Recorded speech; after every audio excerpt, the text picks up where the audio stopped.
Okay, hey y'all. Okay, so this your one and only girl, Portia P. I'm making this video based off of people's work ethic, people's I would say people's work ethic, the people that you work with, and how co-workers can be malicious and backstabbing. Now, I'm not talking about my job in general. I've had jobs in the past where things like what I'm about to say and act out for you guys is true, and if you can relate, share and like the hell out of this video, okay? Now, okay, a few scenarios where you work with co-workers who have issues with one another. Now, the issues between co-workers are not your own personal issues with that co-worker. You have some co-workers who are lazy, you have some co-workers who have ass, and you have some co-workers who are just there for the check. And those people within 30 days to 90 days, as they say, can be detected and either kept or booted. Which one are you? Now, this is a problem that a lot of people in the workforce have, a lot of people in healthcare have. Because when you're in healthcare, you have to depend on that person. You have to call upon that person to help you with a situation that only they can help you out of.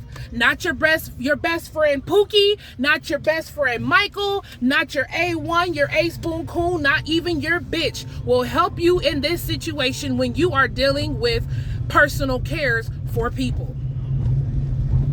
So, when it comes to co-workers having issues with one another, you stay out of the drama. If you're not the one causing drama, if you're not the one ever starting drama, you stay out of drama. And how you do that is, if you have a co-worker who comes to you and is always complaining about his or her work or somebody's work ethic, or always complaining about how many times they had to do something by themselves, how somebody at the job wasn't helping them, this is what you do. If you have a friend, which 9 times out of 10, especially being women, we develop friendships and all types of relationships at work with people. If you are seeing yourself in a situation where someone is coming to you constantly complaining about your friend at work, your duty is only one duty, and that duty is to ask that person who's complaining to you about your friend co-worker, your co-worker friend, was this something that you brought to his or her attention? If he or she is not working appropriately or working to help be a team player, is this something that you mentioned to this person that you are talking about? 9 times out of 10, the person complaining to you about your coworker friend, they're going to say no. So the next step that you take is by asking that person or telling that person, because you know him or her. You say, well, I believe if you take what you just told me to her or him, I believe they would understand because they've always been easy to talk to for me. And you leave it at that.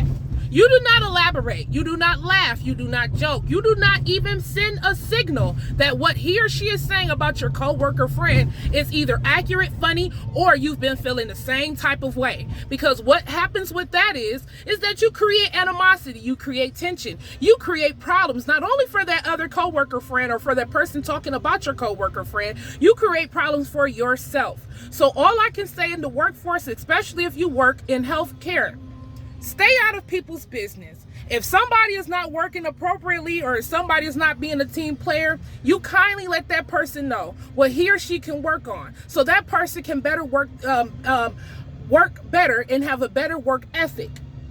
But if you are always the problem to every situation, you need to start being the solution. Because at the end of the day, I don't like wishy-washy fake people, and I do not like working with lazy people who complain all the time but don't have the guts to step to that person and mention what they're talking about behind their back.